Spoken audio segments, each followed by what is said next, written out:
Hi, welcome to the channel. As you know, I believe there are 7 pillars to a relationship: accountability, character, communication, love, maturity, team dynamics, vulnerability, and the foundation that they all rest upon, which is called trust. Today, let's talk about vulnerability and why you want to have it in your relationship. Stay tuned.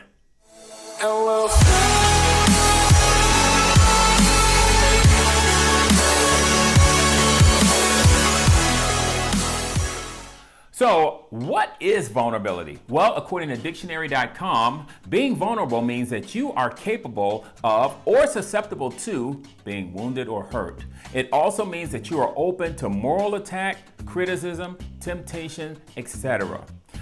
So, why would you want vulnerability in your relationship if you know it's opening you up to be hurt? Well, there are 3 reasons. Number 1, it allows for an even deeper understanding of you and your partner, as you each share more and more of yourself. Number 2, it helps you to express what makes you, you, your why you do what you do. Number 3, you have the ability to share everything about yourself: your hopes, your dreams, your achievements, your fears, your insecurities, and your failures.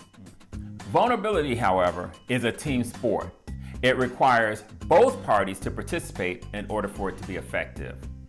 Vulnerability is also a risk. You are risking humiliation, embarrassment.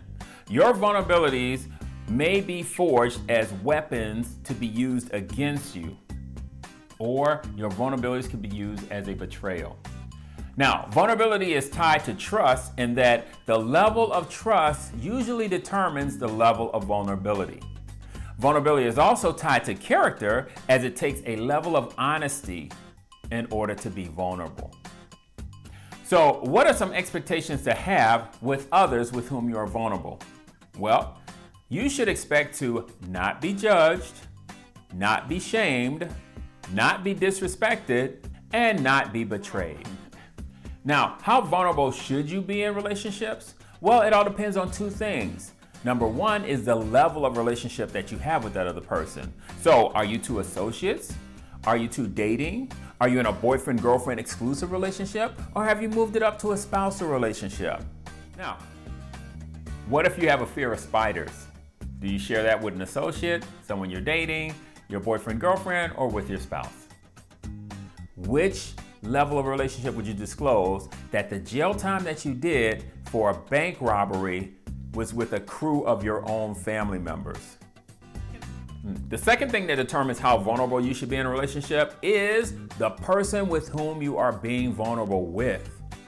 How well do you know them? Where are they at in each of the pillars of a relationship? Where are they at in accountability, character, communication, love, maturity, team dynamics, and vulnerability itself? And how are they in trust? You're not sure? Or you've already seen a bunch of red flags. So perhaps this isn't someone with whom you want to be so vulnerable with. Perhaps it's someone that you probably shouldn't even be in a relationship with. Being vulnerable makes you open for praise. Hey, looks like I'm the top seller this week. Hey, way to go! Keep up the good work. You're awesome.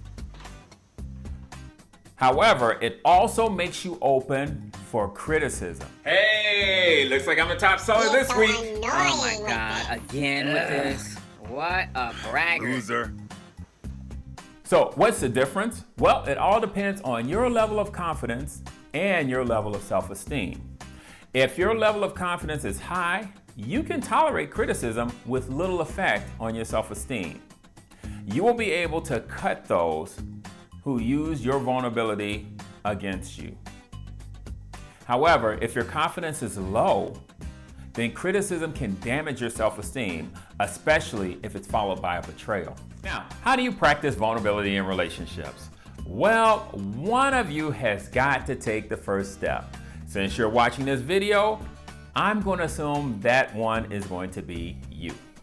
So, You have to get ready to do a deep dive in one of your special insecurities, maybe your paralyzing fear of clowns, maybe you want to talk about your feelings about having a receding hairline or having a flat chest, or maybe you want to talk about your mommy or daddy issues. Maybe talk about the last relationship you had in detail. Sounds great, right? Of course not. You need to start with something the other person has some type of experience with. So you don't want to do anything deep, like lying, cheating, or family issues. What you do is you pick what I call a wacky story. A wacky story is a story that anyone should be familiar with. It's made up of your life experience.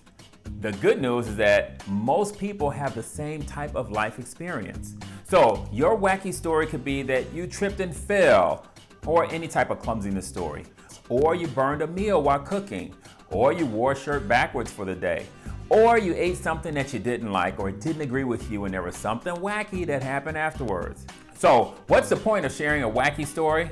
Well, you're checking the other person's vulnerability level. We all have wacky stories, and you just shared one of yours. Now, the other person should be able to be empathetic, meaning expressing a level of humor or embarrassment to your story because they're feeling your humor and your embarrassment while you're telling the story. When you finish, you simply ask, well, anything like that ever happened to you?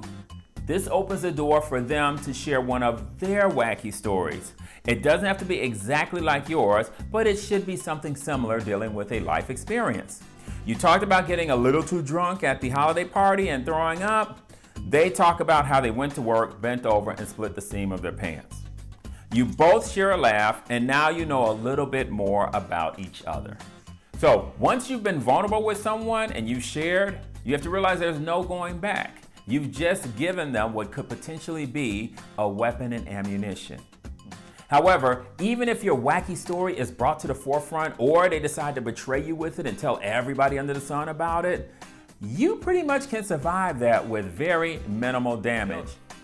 How do we build vulnerability? Well, it's just like we build on the other pillars.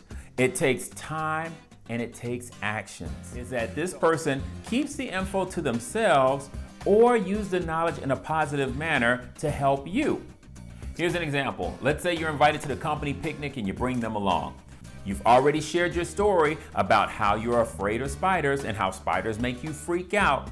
Well, at this picnic, there are picnic tables. At the picnic table, your partner spies a couple of spiders going across the table. You don't see them yet. Your partner can use their actions to show their empathy towards your wacky stories, your vulnerability. So they may move you away from the table, or they may move the spiders away from the table. Your partner understands your vulnerability and is using that information to protect you. What are the benefits of vulnerability in relationships?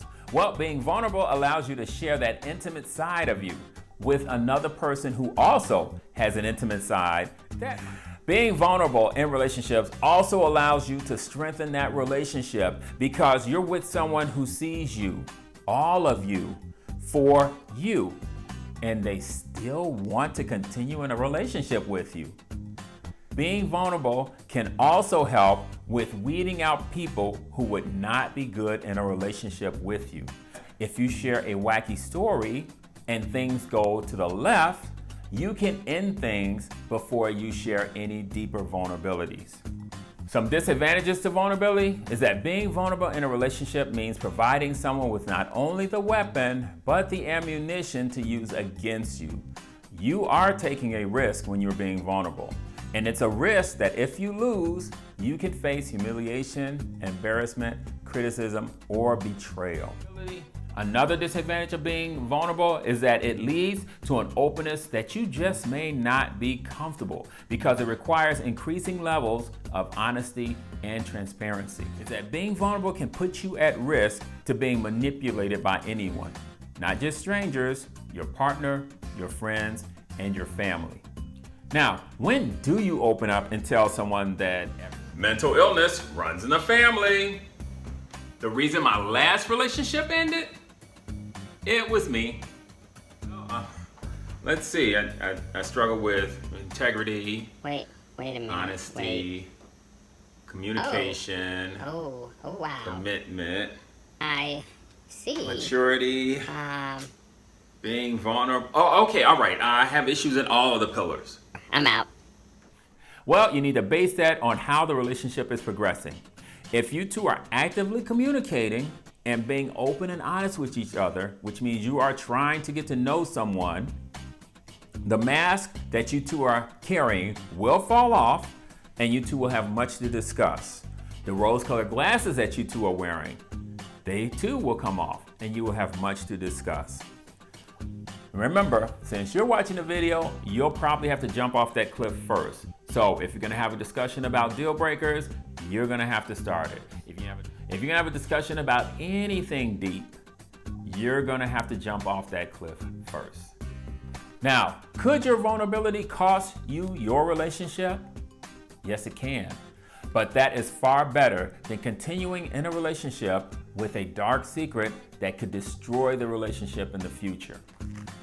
Vulnerability in a relationship is good because it gives you the opportunity to share all parts of yourself, thereby strengthening a relationship. The level of vulnerability is a factor of time, willingness, vetting the person, and examining how they handle your vulnerability. With vulnerability, you have the chance to know yourself, know your partner, and know your relationship.